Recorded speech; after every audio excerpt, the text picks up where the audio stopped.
제가 어제 꿈을 꿨는데 아침에 너무 행복했습니다. 제가 목사님들하고 보트를 타고선 이 필리핀인 것 같아요. 굉장히 그 섬에를 들어갔는데 굉장히 사람들이 많이 몰려 있었고요. 그 사람들한테 막 일일이 뭐 이제 악수도 하고 굉장히 반갑고. 근데 정글이라 가지고 길이 없어 가지고 한참 길을 이제 헤매는데 길이 나왔습니다. 정글을 뚫고 나와서 길이 서 있는데 근데 앞에 보니까는 길이 물로다가 다 덮여 있었어요. 도저히 가지를 못하는데 한 분이 거기를 걸어가시는 것이에요. 뒷모습을 딱 보니까 우리 주님이십니다. 제가 주님을 이 꿈속에서 뵌 지 굉장히 오래돼 가지고요. 얼마나 기뻤는지 몰라요. 주님의 뒷모습이에요. 주님이 그 물 덮인 도로를 걸어가시는데 제가 주님이 가시니까 나도 따라가야지 그러다 꿈이 깼어요. 그래서 얼마나 기쁘고 감사한지. 주님이 그 물 덮인 그 도로 위를 주님이 그냥 걸어가시는데 나 당연하다고 생각을 했어요. 주님이 가시니까 나 따라가야지. 아니 뭐 빠질까 생각이 드는 게 아니라 주님이 가시니까 나도 따라가야지 하고 따라가는 그런 꿈을 꾸고 얼마나 행복했는지 몰라요. 여러분, 우리 가는 길이 아무리 힘들고 어렵고 괴로운 길일지라도 주님이 먼저 가고 계시다는 걸 믿으시기를 바랍니다. 우리도 그분과 함께 가야 될 줄 믿습니다. 말씀 제목 한번 따라해 보겠습니다. 흑암을 허락하시는 이유. 지난 한 주간 마음이 평안하셨습니까? 조금도 불편함이 없이 평안하고 행복하게 사셨습니까? 아니면 조금은 평안함이 없이 불편함과 괴로움도 있으셨습니까?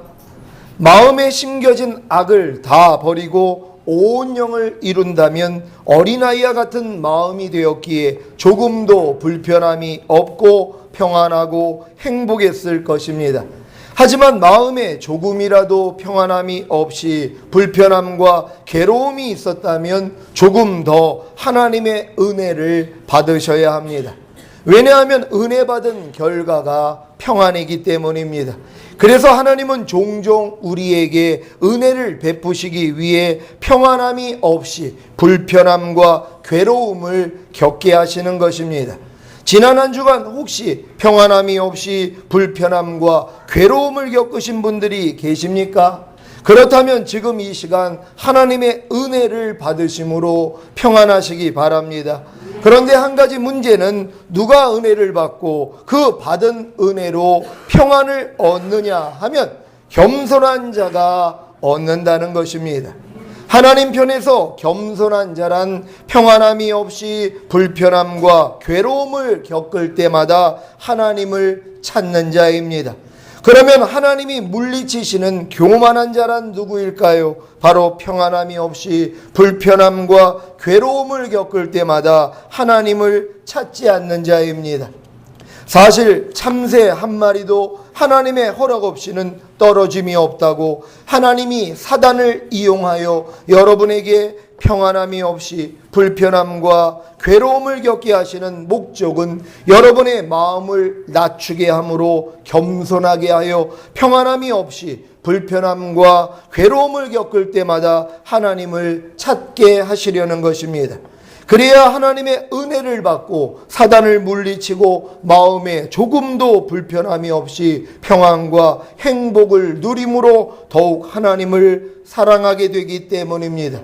하나님의 자녀가 마음의 평안함이 없이 불편함과 괴로움을 겪을 때마다 당사자뿐만 아니라 당사자가 그를 아는 사람들에 의해 조롱과 모욕을 당하면 그를 구원하시고 자녀로 삼아주신 하나님의 얼굴도 함께 조롱과 모욕을 당하는 것이지만 이것을 감수하시면서도 이 일을 허락하시는 이유는 자녀의 마음을 낮추고 겸손하게 하여 결국에는 은혜를 베푸시고 평강과 행복을 주시기 위함입니다. 여러분, 하나님이 여러분들이 고통당할 때요, 하나님의 얼굴에 사실 먹칠을 한다는 것을 여러분 아시기를 바랍니다. 하나님이 예수의 피값으로 사신 여러분들이, 근데 여러분들이 살면서 마음의 평안을 얻고 불편함을 겪고 불행을 겪는다고 생각해 보세요. 구원하신 하나님이 욕을 먹는 것이란 말이에요. 자녀들이 욕을 먹으면 그 자녀를 낳은 부모들이 욕을 먹는 것 같이 자녀들이 제대로 살지를 못합니다. 아주 못된 짓을 했어요. 진정으로 아주 사회에서 큰 죄를 저질렀습니다. 그럼 누가 망신을 당합니까? 그를 낳아주신 부모님들이 망신을 당하는 것이란 말이에요. 하나님도 마찬가지입니다. 여러분이 이 땅에서 살면서 어려움을 겪을 때요, 하나님이 망신을 당하는 것이. 근데 왜 하나님이 그 일을 감수하시냔 말이에요. 여러분들이 망신을 당할 때 하나님이 더 망신을 당한단 말이에요. 여러분이 어려움을 겪을 때 하나님의 얼굴에 먹칠을 한단 말이에요. 근데 왜 하나님이 그걸 감수하시느냐? 그걸 감수하시면서까지도 여러분의 마음을 낮추셔서 하나님을 찾고 하나님이 뜻 가운데 살게 만들어 주시려고 감수한다는 걸 기억하시기를 바랍니다. 그러니까 하나님이 여러분을 위해서 참고 계시다는 것이란 말이에요. 여러분이 그런 일을 겪지 아니하면 하나님은 영광만 받으실 것이란 말이에요. 근데 하나님은 우리를 통해서 영광만 받는 게 아니라 모욕도 당하신다는 것이란 말이에요. 하나님을 믿는 사람이 왜 저래 하는 그 얘기를 들으신다는 것이란 말이에요. 그 망신까지 겪으시면서 결국 우리를 바르게 만들어주기 위함이라는 걸 믿으시기를 바랍니다. 마음의 평안함이 없이 불편함과 괴로움을 겪을 때에야 마음이 겸손해져서 하나님을 찾음으로 은혜를 받고 평안과 행복을 누린다는 것이 좀 씁쓸하지만 그래도 하나님을 찾는다는 것이 얼마나 다행한 일입니까?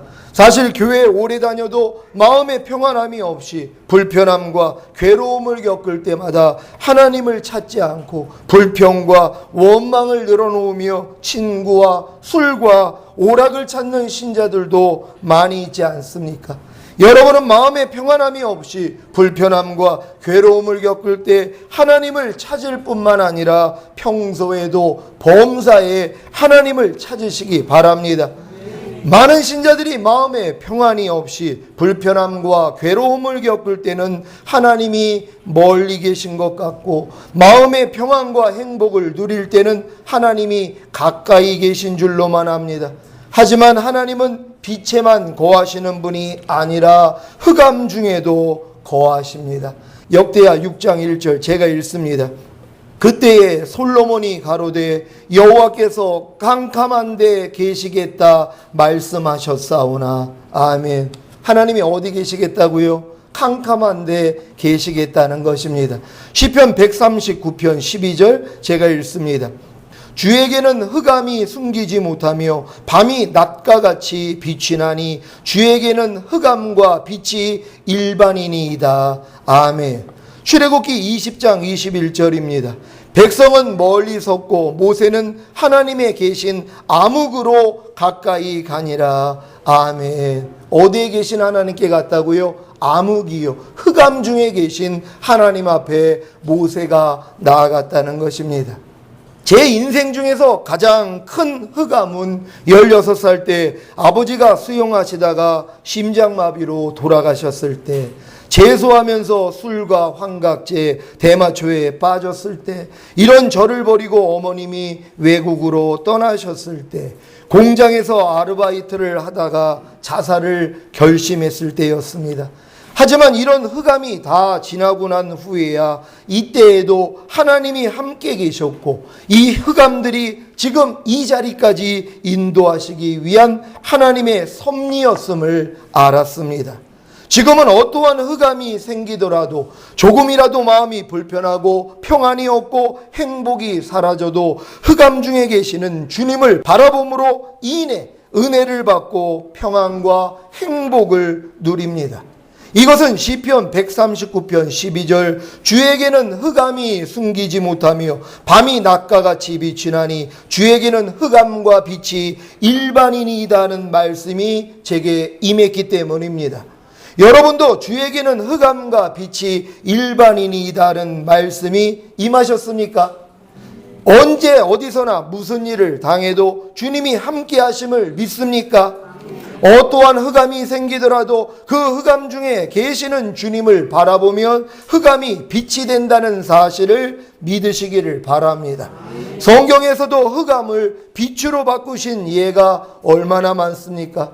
야곱의 20년의 연단 후 이스라엘의 조상이 되게 하심, 요셉의 연단 후 애굽의 총리가 되게 하심, 욥의 연단 후 갑절의 축복을 주심, 모세의 연단 후 이스라엘의 영도자가 되게 하심, 다윗의 연단 후 이스라엘의 왕이 되게 하심, 예수님의 십자가에서 죽으신 후 부활하시고 승천하심으로 만왕의 왕이 되게 하심 등등이 다 흑암을 빛으로 바꾸신 예입니다. 흑암의 원인은 사단이지만 그 사단도 사용하시는 분이 하나님이라는 사실을 믿으시기를 바랍니다. 구원받은 여러분에게는 흑암조차도 하나님의 은혜를 입을 수 있는 통로가 된다는 사실에 기뻐하시고 감사하시기 바랍니다. 하지만 흑암을 통해 더욱 강팍해지고 질서를 어기고 불평, 원망함으로 하나님을 대적한다면 사랑의 징계를 받게 된다는 사실도 잊지 마시기를 바랍니다. 흑암조차도 하나님의 은혜를 입을 수 있는 통로가 된다는 사실을 알고 적용하기 위해 오늘 선포되는 말씀을 마음에 새기시기를 바랍니다. 시편 107편 10절로 12절 우리 한 절 한 절 교독합니다. 사람이 흑암과 사망의 그늘에 앉으며 곤고와 쇠사슬에 매임은 다 같이 그러므로 수고로 저희 마음을 낮추셨으니 저희가 엎드려져도 돕는 자가 없었도다. 아멘. 구원받은 여러분이 하나님의 말씀을 거역하며 지존자의 뜻을 멸시할 때 흑암과 사망의 그늘에 앉으며 곤고와 쇠사슬에 매이게 되고 여러분이 엎드려져도 돕는 자가 없을 것입니다. 그래야 수고로 여러분의 마음을 낮추어 겸손하게 만들기 때문입니다. 사람은 겸손해지지 않으면 하나님을 찾을 수 없고 하나님을 찾지 않기에 은혜를 입을 수가 없는 것입니다. 그러니 당연히 평강과 행복이 있을 수 없는 것입니다. 그래서 하나님은 사랑의 징계를 하실 수밖에 없는 것입니다. 여러분 지금 여러분 행복하십니까? 여러분 진정으로 평안하고 행복하십니까? 근데 여러분의 마음을 한번 들여다보고 난 근데 행복하지 않은데요. 나는 지금 평안하지 않는데요. 이런 분이 있을 것이란 말. 하나님이 그렇게 만드신 것이란 말. 왜요? 은혜 주시려고요. 여러분이 하나님을 찾을 수 있도록. 근데 많은 사람들이 워낙 평안이 없고 행복이 없는 삶에 젖어 있단 말이에요. 그러니까 괜찮아진 거예요. 마음에 평안이 없고 행복이 없어도 그냥 살만하다는 것이에요. 에휴, 다 그렇게 사는데 뭐. 아니, 다 그냥 평안하고 다 행복할 수는 없잖아. 그냥 난 평안이 없고 행복이 없어도 살만해. 그러고 사는 사람들이 있어요. 그 사람들은 하나님 앞에 나아가지를 않아요. 왜요? 하나님의 은혜를 구하지 아니하니까는요. 근데 진정으로 내가 이렇게 행복하지 않고 평안하지 않은 게 불편해요. 그러니까는 난 좀 행복하고 싶어요. 평안하고 싶어요. 마음이 불편하지 않기를 원해요. 이런 분들은 하나님 앞에 나아간단 말이에요. 그러면 하나님이 여러분 마음을 편안하게 해주시고 행복하게 해주신다는 사실을 믿으시기를 바랍니다. 많은 사람들이 얼마나 마음이 센지 몰라요. 하나님이 아무리 불편하게 만들고 아무리 마음에 평강이 없고 행복하지 않도록 해도 견디고 있다는 것이란 말.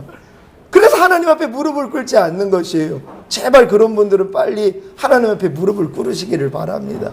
그래서 하나님이 주시는 평안을 얻고 행복을 얻고 진정으로 기쁘게 살 수 있는 여러분 되시기를 바랍니다. 히브리서 12장 6절 제가 읽습니다. 주께서 그 사랑하시는 자를 징계하시고 그의 받으시는 아들마다 책찍질하심이니라 하였으니 아멘. 여러분, 그래서 하나님이 여러분을 징계하시는 것이에요. 하나님이 여러분을 채찍질하신단 말이에요. 왜? 하나님 앞에 와서 좀 은혜를 받으라고요. 여러분, 하나님이 여러분을 징계하지 않고 채찍질하지 아니하면은요, 하나님을 찾지 않습니다. 저는 지금 마음이 조금이라도 평안이 깨지고 조금이라도 행복이 깨지고 마음이 조금이라도 불편하잖아요. 지금 못 견딥니다. 그 상황을 못 견뎌요. 예전에는 견뎠어요. 내 마음이 평안하지 않아요. 행복하지 않아요. 불편해요. 그냥 그렇게 살았어요. 근데 지금은 안 그래요. 도저히 살 수가 없습니다. 그러니까 바로 무릎 꿇어버려요. 하나님, 내가 또 마귀가 주는 생각을 해가지고 내가 죄를 범했기 때문에 마음이 불편해졌어요. 마음이 지금 즐겁지 않아요. 행복하지 않아요. 평강이 없어요. 하나님, 날 좀 도와주세요. 그랬더니 하나님이 즉시로 평안을 주세요. 행복을 주세요. 그래야지만 지금은 마음이 평안해요. 여러분, 이 마음이 돼야지 주님 어느 때 오셔도 들림받는다는 거 믿으시기를 바랍니다. 여러분, 하나님이 징계와 채찍질을 통하여서 하나님 앞에 가까이 갈 수 있는 여러분 되시기를 바랍니다. 시편 107편 13절로 15절. 이에 저희가 그 근심 중에 여호와께 부르짖음에 그 고통에서 구원하시되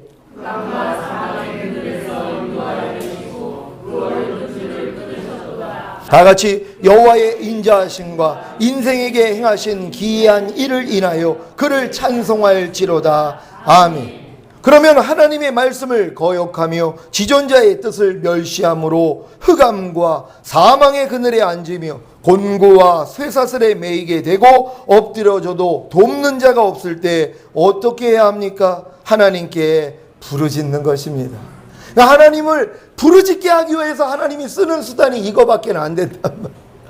오직 했으면 하나님이 이르시겠어요? 찾지를 않으니까. 아니, 찾아야 은혜를 주시고 은혜를 받아야 평강할 텐데, 행복할 텐데 도무지 하나님을 찾지 않아요. 그러니까 하나님이 뭐예요? 힘들게 할 수밖에 없는 것이란 말이에요. 여러분, 진짜 기도하지 않는 사람들이요, 아내가 진짜 바가지를 긁어대면은요, 어쩔 수 없이 하나님께 찾는 사람들이 있습니다. 여러분, 근데 아내의 바가지를 하나님이 사용하신다는 걸 믿습니까? 아내가 긁어야지 마음이 괴로워요. 다른 사람은 아무도 내 마음을 괴롭히지를 못해요. 근데 유독히 아내만은 내 마음을 긁습니다. 그러니까 아내가 긁어줘야지 뭐예요? 마음이 괴로워져요. 그러니까 하나님 앞에 가서 무릎을 꿇는단 말이에요. 제가 예전에 지금같이 하나님과 가깝지 않을 때는요, 꼭 하나님이 아내를 사용을 합니다. 그러니까 아내가 저를 긁어야지 속이 상해요. 웬만하면 제가 속이 안 상하거든요. 그러니까 또 다른 사람은 나를 속상하게 할 사람도 없어요. 근데 아내가 바가지를 긁으면 그냥 마음이 상해요. 그러면 즉시로 아이고, 또 하나님 질투하시나 보구나. 내가 요즘 아내하고만 너무 가까워졌더니, 그리고 하나님을 멀리 했더니 이 아내를 원수로 만드시네. 그러면서 이제 하나님 앞에 나가서 회개 기도를 하고 다시 마음을 평안하게 만들 때가 참 많이 있었습니다.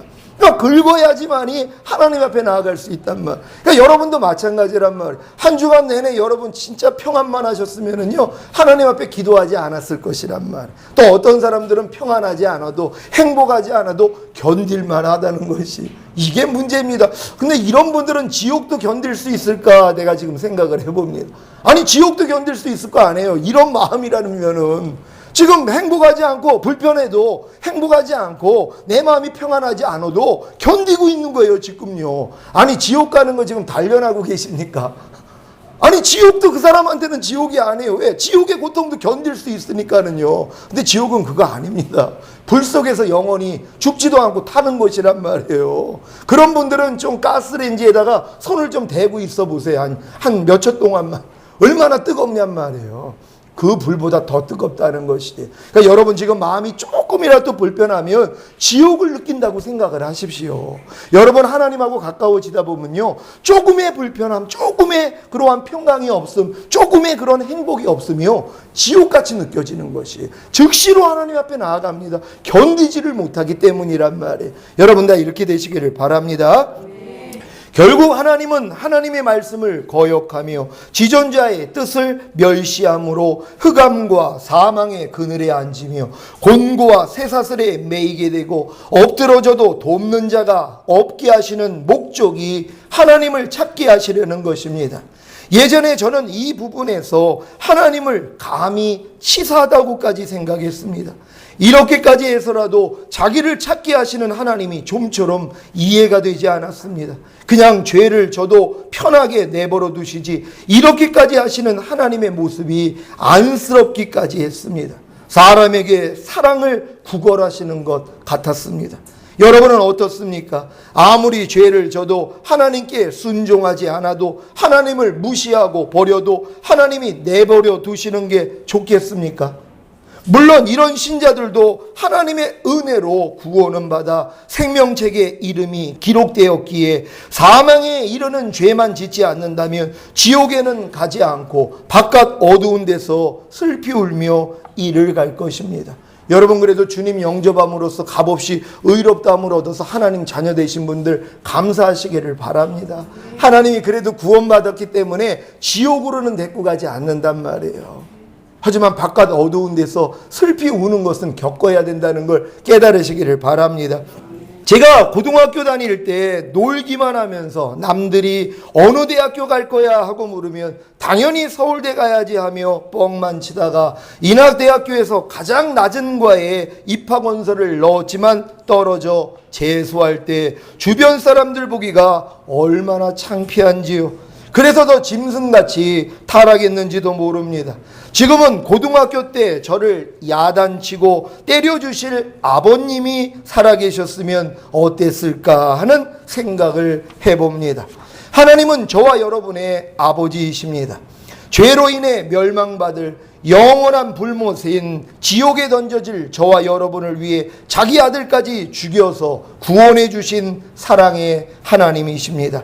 그렇기 때문에 하나님의 말씀을 거역하며 지존자의 뜻을 멸시할 때 저와 여러분을 위해 흑암과 사망의 그늘에 앉게 하시며 곤고와 쇠사슬에 매이게 하시며 엎드려져도 돕는 자가 없게 하시는 것입니다. 그래야 하나님을 찾고 하나님을 만남으로 하나님이 주시는 평안과 행복을 누릴 거 아닙니까?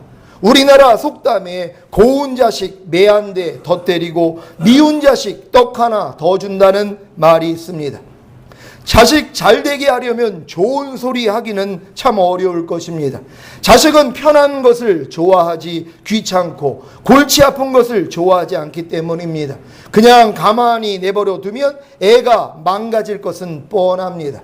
그래서 자식 잘 되게 하려면 자꾸 싫은 소리를 하게 될 것이고 결국에는 말을 듣지 않으면 잘 되라고 매를 때릴 것입니다. 그런데 내다버릴 자식 같으면 하거나 말거나 신경도 안 쓸 것입니다. 뭐든 다 잘한다 잘한다고 칭찬만 하고 애가 스스로 알아서 하도록 내버려 둘 것입니다. 내버려 두었는데 제대로 성장한 아이 보셨습니까? 그렇다면 원죄 없이 태어난 아이일 것입니다. 요즘 이 부모님들 특히 엄마들의 특성이 뭔지 아세요? 내버려 두라는 것이 애 자아 형성에 도움이 되니까 내버려 두라는 것이에요. 무슨 짓을 해도 그냥 내버려 두라는 것이 자율성을 키워준다나요? 내버려 두다는 거예요. 그러니까 애들이 뭐 음식점에 가서 뛰고 남의 밥상에 가서 뭐 그냥 숟가락을 뭐 없던 내버려 둡니다. 그리고 누가 와서 야단치면은 아니 지금 남의 아이들 그 자존심 상하게 왜 그러냐고 이런 사람들도 있어요. 내버려 두는 거예요. 나중에 그 자녀한테 내버려둠을 당한다는 걸 기억하시길 바랍니다. 왜냐하면 심은 대로 거두는 것이 자녀 내버려뒀죠. 내버려두고 키운 자녀 나중에요 부모 내버립니다. 왜요? 부모한테 그 사랑받은 적 없거든요. 훈육을 받지 못했거든요. 다 내버려뒀어요. 그러니까 자기밖에는 몰라요. 그러니까 부모 귀한 줄 모릅니다. 이게 문제라는 것이란 말. 그러니까 지금 내 자식 마음대로 내버려두는 분들이요 자식이 나를 내버려둔다는 거 여러분 기억하시기를 바랍니다. 제가 경험해봐서 잘 알지만 애 야단치는 게 보통 힘든 일이 아닙니다. 더군다나 매를 대는 것은 더 힘듭니다. 그래서 제 딸 이해라는 어렸을 때 엄마한테 엄청 맞았습니다. 제가 그때는 수양이 덜 돼서 손에 잡히는 대로 던지고 때려서 많이 절제하느라고 얘라 엄마가 때린 것입니다. 제가 이 애라 어렸을 때는 제가 수양이 덜 됐어요. 옛날에 그 혈기가 어디 가겠습니까? 애를 때리다 보면은요, 막 그냥 손이 잡히는 대로 그냥 막 때립니다. 그러니까 막 옆에 선풍기 있으면 선풍기 들고, 애가 지금도 놀려요. 아빠 나한테 선풍기 들었다. 얼마나 화가 났으면 선풍기를 드는 거야. 이걸로 위협하느라고요. 그러니까는 애가 지금도 그걸 기억해가지고 아빠 나 어렸을 때 선풍기 들었어. 얼마나 부끄러웠는지 몰라. 수양이 덜 돼가지고. 그러니까 엄마가 제가 때리는 걸 원하지 않아요. 때리다 보면 또 열을 더 받아요. 그러니까 더 심하게 때리는 거야. 그러니까 엄마가 내가 때릴게요. 그러니까 엄마 아주 모질게 때렸거든요. 엄청 맞았습니다. 지금 바른 생활 하는 것이에요. 외국에 나가 있으면서도요. 하나님하고 바른 관계 맺고 사는 것입니다. 왜요? 맞은 기억 때문이란 말이에요. 여러분 사랑하면 근실이 징계하시기를 바랍니다. 내다버릴 자식 같으면 매도 안 때리고 다 잘한다고만 하십시오. 이것이 아이가 좋아하는 떡이나 주고 매는 들지 않는 것입니다. 이런 것을 비유해서 애를 잘 되게 하려면 매를 한 대라도 더 때릴 것이고 잘 되거나 말거나 버린 자식 같으면 매는 안 때리고 좋아하는 떡이나 하나 더 주라는 속담이 나온 것입니다. 이제 왜 하나님이 구원받은 여러분이 하나님의 말씀을 거역하며 지존자의 뜻을 멸시할 때 흑암과 사망의 그늘에 앉게 하고 곤고와 쇠사슬에 매이게 하고 여러분이 엎드려져도 돕는 자가 없게 하시는지 아시겠습니까? 이게 하나님 편에서 얼마나 힘든 일인 줄 아십니까?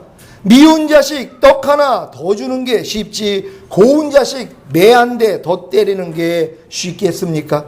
자식을 잘 되려고 때리는 심정은 자식을 때려본 부모만이 아실 것입니다.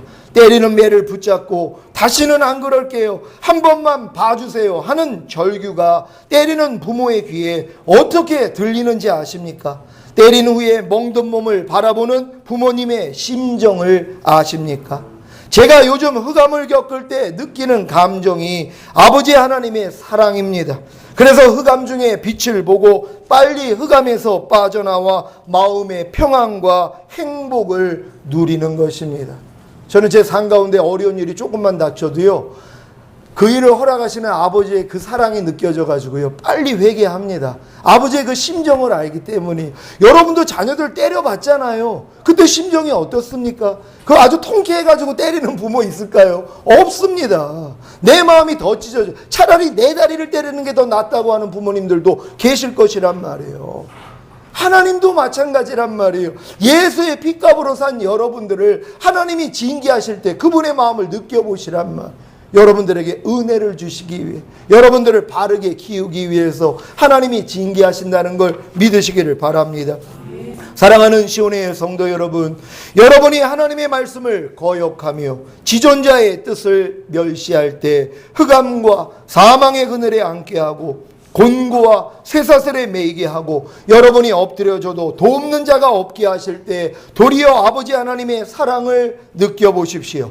그리고 마음껏 하나님을 불러보십시오. 오 주 예수여, 그 순간 모든 고통에서 구원하시되 흑암과 사망의 그늘에서 인도하여 내시고 그 얼군줄을 끊으실 것입니다. 시편 107편 13절로 15절 한 절 한 절 읽습니다. 이에 저희가 그 근심 중에 여호와께 부르짖음에 그 고통에서 구원하시되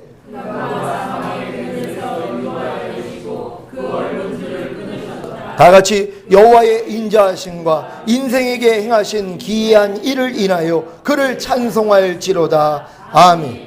오늘 이후로 혹시 사단에게 속아 하나님의 말씀을 거역하며 지존자의 뜻을 멸시하여 흑암과 사망의 그늘에 앉으며 곤고와 쇠사슬에 매이게 되고 여러분이 엎드려져도 돕는 자가 없을 때 그 근심 중에 여호와께 부르짖으시기를 바랍니다. 그래서 모든 고통에서 구원하시되 흑암과 사망의 그늘에서 인도하여 내시고 그 얼군줄을 끊으시는 기이한 일을 행하시는 여호와의 인자하심을 찬송하시기를 예수 그리스도의 이름으로 축원합니다. 이제 여러분 흑암이 다 떠나갈 줄 믿습니다. 여러분 이제 마귀가 아무리 여러분에게 흑암을 줘도 이제 방법을 알잖아요. 목적도 알잖아요. 그냥 하나님 이름 부르면 되는 것이 오 주 예수여, 흑암에 그냥 물러가는 것이란 말. 이런 여러분 되시기를 바랍니다. 들은 말씀 생각하시면서 하나님 감사합니다. 하나님 내 삶 가운데서 내가 어려서부터 자라면서 지금까지 하나님 내 삶 가운데 이런 흑암이 있었습니다. 하지만 그 흑암을 하나님이 허락하셨군요. 결국 나를 만나주시기 위해, 나에게 행복을 주시기 위해, 평안을 주시기 위해 하나님이 나에게 흑암을 허락하셨습니다. 하나님 감사합니다. 지금 나에게 있는 이 흑암도 이 흑암을 통해 하나님의 이름을 부릅니다. 다 흑암에서 빛을 보기를 원합니다. 흑암이 물러가기를 원합니다. 주여 한번 외치고 기도합니다.